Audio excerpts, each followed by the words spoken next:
नमस्कार, वंदे मातरम। दोस्तों, स्वागत है आप सबका सैनिक पाठशाला में। आज के वीडियो के 4 महत्वपूर्ण जानकारियों को लेकर आए हो दोस्तों, जैसे आप बोर्ड पर देख पा रहे हैं। दोस्तों, आज से लगभग 1 साल पहले मैंने एक बहुत बड़ी लड़ाई लड़ी थी, जिसमें पेंशनर को हक दिलाने को लेकर, खास करके स्पर्श माइग्रेटेड पेंशनर को लेकर के था। दोस्तों, अब उस लड़ाई का नतीजा सामने आ रहा है। पेंशनर के घर वालों को 50 लाख रुपए का मुआवजा मिल गया है। आगे मैं बताऊंगा बाकायदा आपको पूरा डिटेल्स के साथ।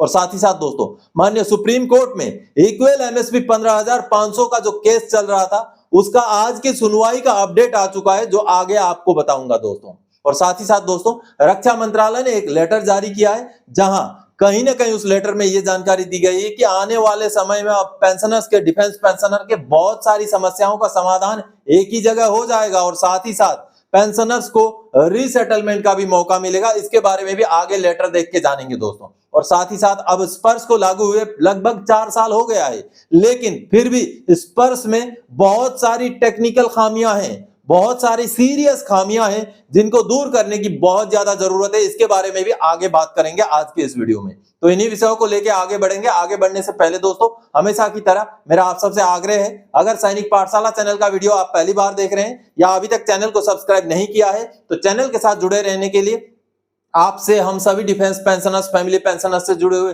भरोसेमंद ऑथेंटिक जानकारियों को पाते रहने के लिए चैनल को सब्सक्राइब जरूर करें। चलिए आगे बढ़ते हैं दोस्तों। सबसे पहली जानकारी, जैसे आप देख पा रहे हैं, 4 साल बाद भी स्पर्श में बड़ी गड़बड़ी, पेंशनर्स के नाक में दम करके रखा है। जी हां दोस्तों, ऐसा लगता है जैसे कि स्पर्श पेंशनर के नाक में दम करने पर तुला हुआ है, क्योंकि स्पर्श को लागू हुए अब लगभग 4 साल हो चुके हैं। तो ऐसे में भी अगर स्पर्श की इस तरीके के सीरियस खामियां, टेक्निकल खामियां सही नहीं हो पाए, तो ये बहुत ही संजीदा विषय है।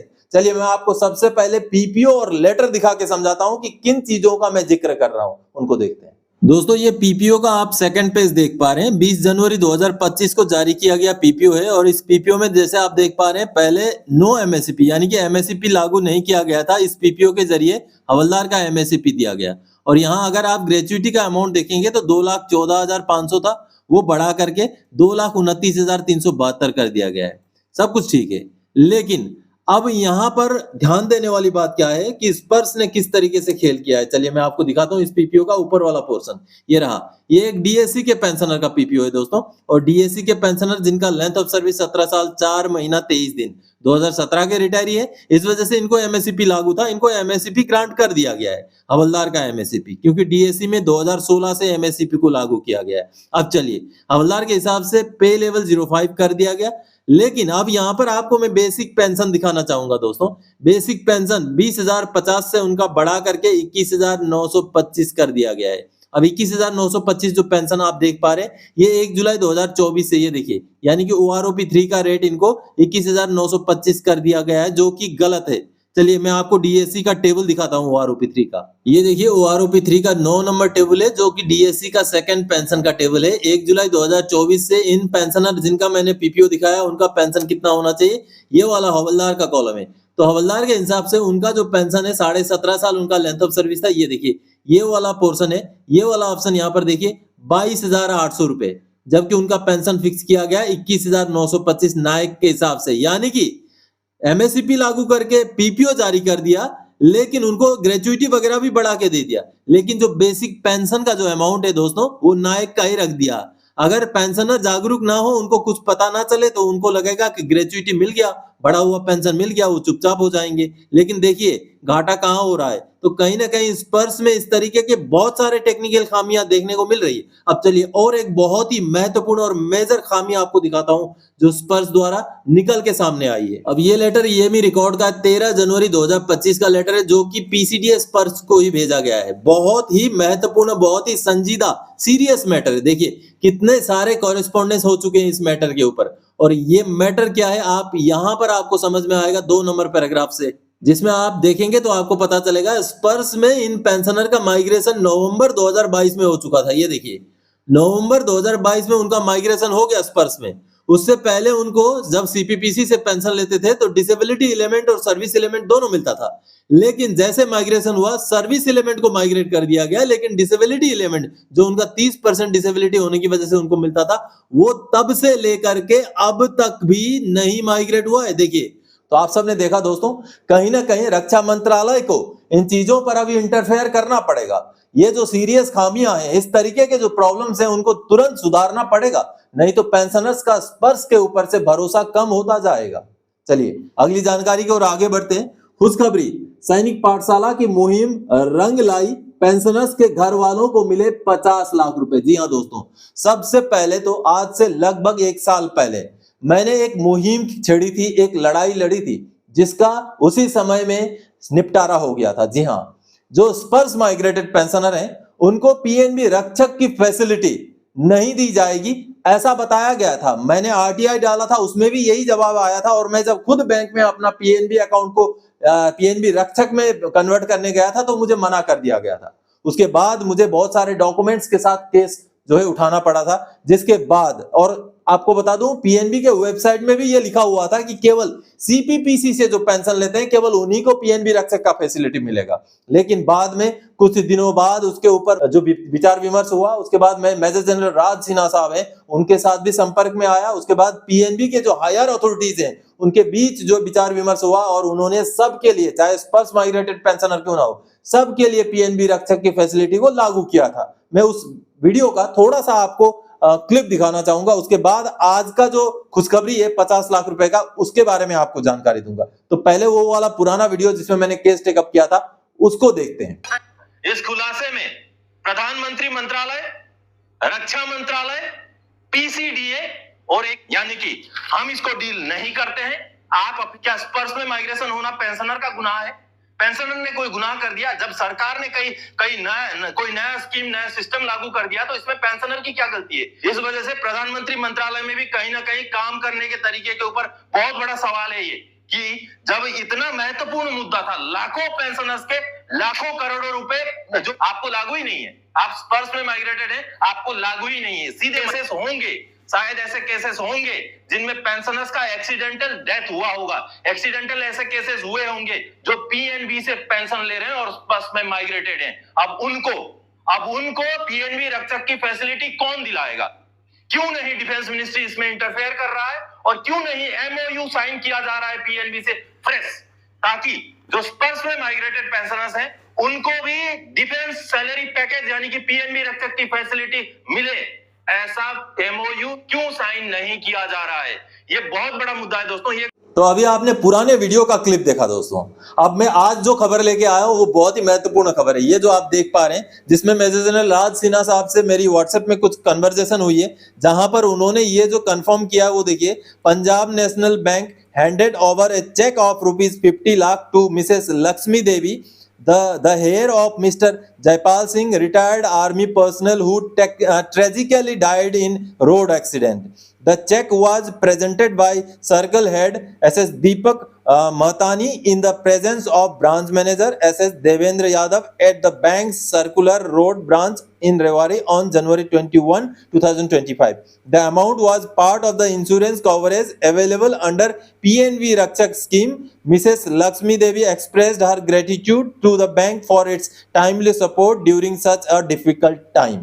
यानी कि देखिए दोस्तों, और साथ ही साथ और भी एक मैसेज उन्होंने दिया है। देखिए, अगर आपका खाता पीएनबी रक्षक हो, या तो फिर डीएसपी, एसबीआई का डीएसपी हो, या और भी इस तरीके के, जहां से जिन बैंकों से आपको डीएसपी की फैसिलिटी, पीएनबी रक्षक जैसी फैसिलिटी मिलती है, वैसा आपका खाता हो, तो अगर पेंशनर का डेथ, अगर एक्सीडेंटल डेथ हो जाए, तो इस तरीके से मुआवजे के तौर पर इंश्योरेंस का पैसा मिलता है दोस्तों।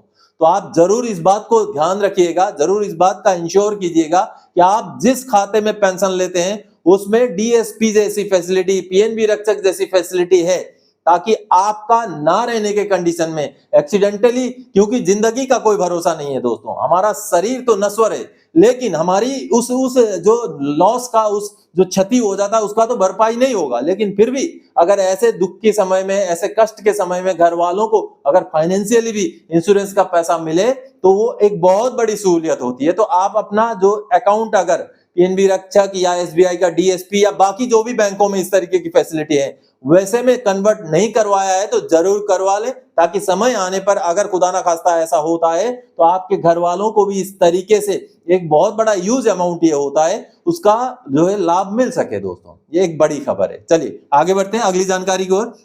रक्षा मंत्रालय की पहल, अब सभी समस्या एक ही जगह से समाधान होंगे, साथ में मिलेगा पूर्व सैनिक को रोजगार। जी हाँ दोस्तों, रक्षा मंत्रालय द्वारा एक लेटर जारी किया गया है जिसमें यह जानकारी दी गई है कि अब सीएससी सेंटर खुलेंगे जिला सैनिक बोर्ड, राज्य सैनिक बोर्डों में, जिस पर हम सभी जाकर के अपने काम करवा पाएंगे। चलिए लेटर देखते हैं। दोस्तों ये भारत सरकार द्वारा जानकारी दी गई है, केंद्र सैनिक बोर्ड ने ये जानकारी दी है। 9 जनवरी 2025 का लेटर है जो कि सेक्रेटेरिएट, डायरेक्टरेट, सारे जो है आरएसबी राज्य सैनिक बोर्ड है उनको भेजा गया ये लेटर है। और लेटर किस मैटर से जुड़ा हुआ है? Establishment of common service centre at RSB ZSB directorates, यानी कि दोस्तों कॉमन सर्विस सेंटर जहां से आपका आधार बनता है, पैन बनता है, बहुत सारे इस तरीके के काम होते हैं, अब वो एस्टेब्लिश किए जाएंगे जिला सैनिक बोर्ड, राज्य सैनिक बोर्ड में, ताकि जितने भी डिफेंस पेंशनर हैं उनका स्पर्श से जुड़ा हुआ काम हो या बाकी कोई भी सीएससी में कराने वाले काम हो